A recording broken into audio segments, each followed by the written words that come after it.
Okay, I'm Peter Franson from Christian Geek Central and Spirit Blade Productions, here to give you my uncut review of Captain America, the Winter Soldier. The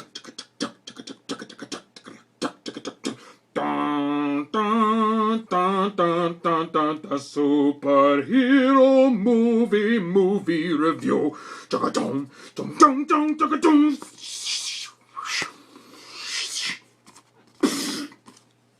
I don't know. Okay, so after the events of Marvel's The Avengers, the government has made security the highest priority, one of the highest priorities of S.H.I.E.L.D., and has taken upon themselves to preemptively attack dangers to the world. As a primary asset of S.H.I.E.L.D., Steve Rogers, codenamed Captain America, is concerned about this new way of doing business and wonders more and more if there's any place for him in this strange world of the future that he has awoken to after decades in suspended animation. Matters become more complex when S.H.I.E.L.D. becomes compromised and attacked from within. So now Captain America, along with Natasha Romanoff, aka Black Widow, has to figure out who they can trust and where the true evil can be found and confronted. And amidst all the chaos and uncertainty, a mysterious assassin appears who is every bit a match for Captain America, and who also resurrects old ghosts from Steve Rogers' past that I think fans are going to get a kick out of. The usual supporting cast returns to support Chris Evans in the title role. Performances are solid throughout, bolstered by a great script that doesn't overdo the humor, keeps the intrigue simmering, and also focuses on character, which I always appreciate. The pace of the movie perfectly, I think, shifts back and forth between action, suspense, and intrigue with welcome splashes of human drama here and there. Although it never once feels sluggish, the film still takes time to help viewers care about these characters and their personal desires, leading to a number of times between explosive action sequences where I actually found myself welling up with tears.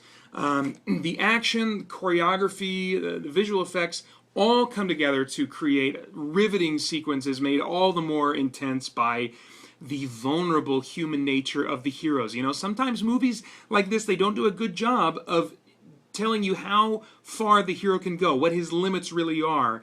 And we don't get a perfect idea of what his limits are, but it's an improvement upon what they did with Captain America in the first one, where I didn't really have a strong sense of, you know, what he could and couldn't do, at least not as strong as I wanted. In this one, I have a much stronger sense of really how far he can push himself physically, you know, and so when he gets knocked around and hurt by stuff, even though it's a lot more than the average person can take, you definitely feel that, like, oh man, you know that had to hurt. And so we have this clear sense of vulnerability for the hero, which makes the action more intense. And I wish that superhero movies in general would do a better job of figuring this out. You've got to show your hero wincing and in pain so that we can feel the intensity that you're wanting us to feel.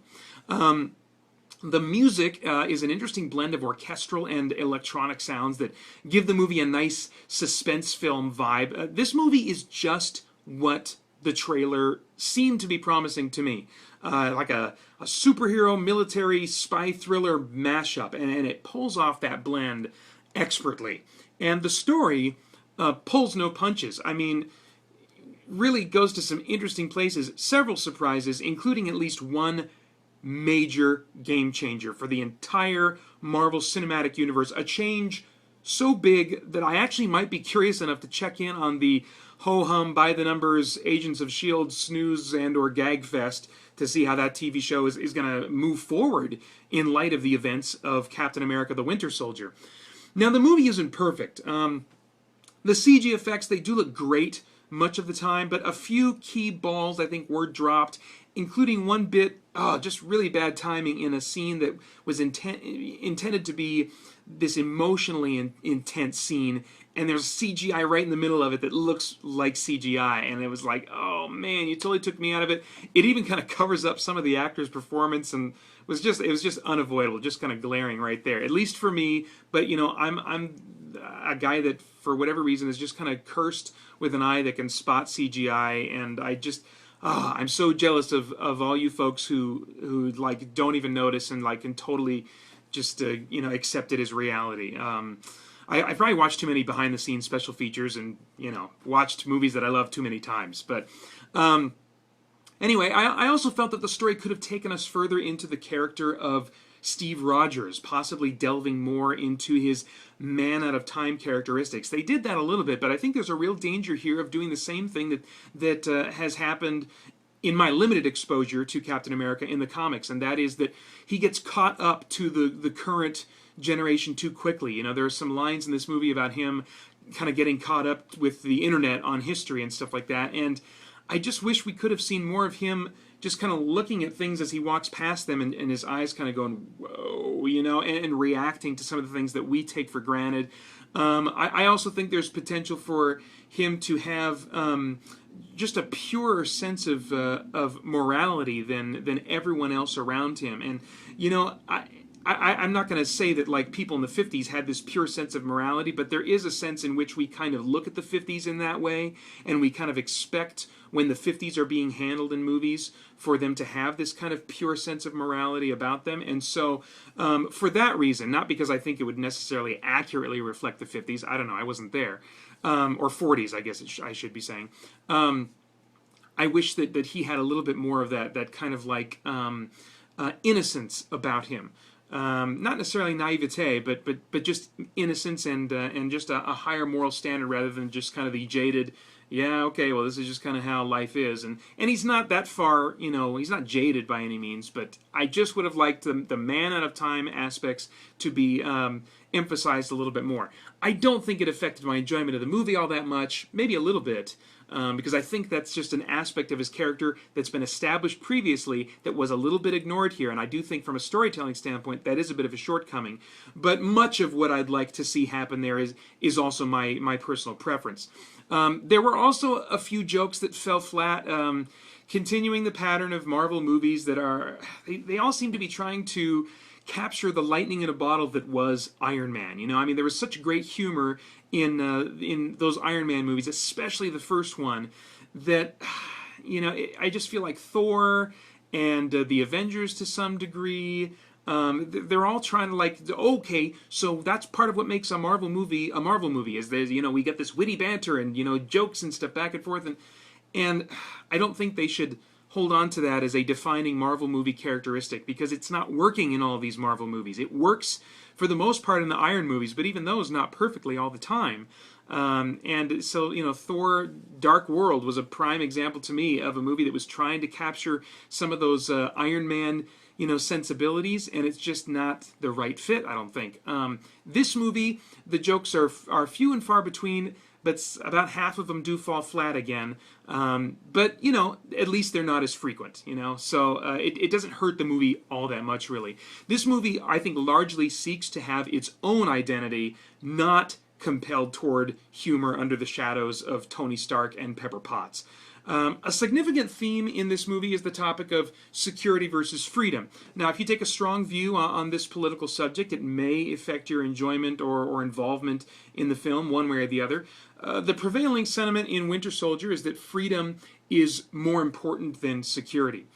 And I thought about this a little bit, and though, I am far from political, that's not when I give a relevance score. I don't really pay attention to political stuff. I'm more interested in the spiritual, the ethical, the moral aspects of a story, the philosophical side of things, rather than the political side of things. But behind, almost every political stance is some kind of a moral view that's motivating that stance. So, I don't want to completely brush over political views either when they pop up.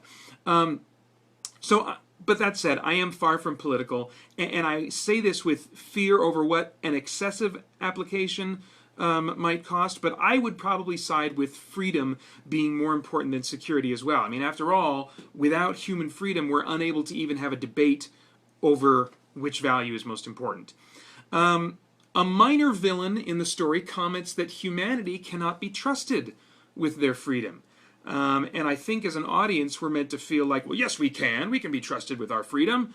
But no, I think that statement is actually true. We can't be trusted with our freedom. We have shown throughout history that we cannot be depended upon to use our freedom wisely. I mean, sure, we do some good things, but consider for a moment all the evils, both big and small, that we take for granted just as a part of everyday life. Just to name a few, just the few that pop into my mind, we need contracts, we need lawyers, we need police officers, we need judges, we need laws, we need prisons, we need fines, we need security cameras, we need counselors, all because we can't be trusted to do the right thing with our human freedom. All those conventions that we just accept are all there because we cannot be trusted to do the right thing with our human freedom. So in this way, the villain was actually right in what he said in that moment. It was his suggested solution that was the problem.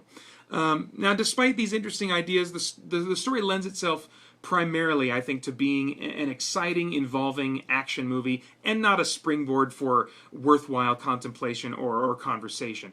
Captain America: The Winter Soldier is, I think, one of the best Marvel movies made so far. It's well worth seeing. It's rated PG-13 for intense sequences of violence, gunplay, and action throughout. I give it a quality score of 9.0 out of 10 and a relevant score of 6.5 out of 10.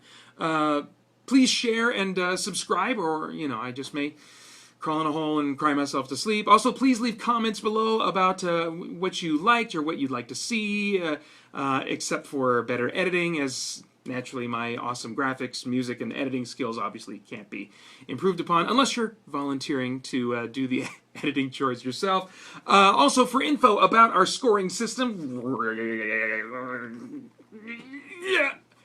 and tons of other content and community, visit ChristianGeekCentral.com. I hope you'll come join us there as soon. I was doing so freaking good. See, I'm working off a script here, which you probably couldn't tell with my eyes doing this the whole time. And of course, you guys listening to the podcast can't tell at all with my eyes what my eyes are doing. You're just hearing awkward pausing right now. Anyway, come by ChristianGeekCentral.com. I hope you'll join us there soon as we continue to geek out and seek the truth. All right, where's the button?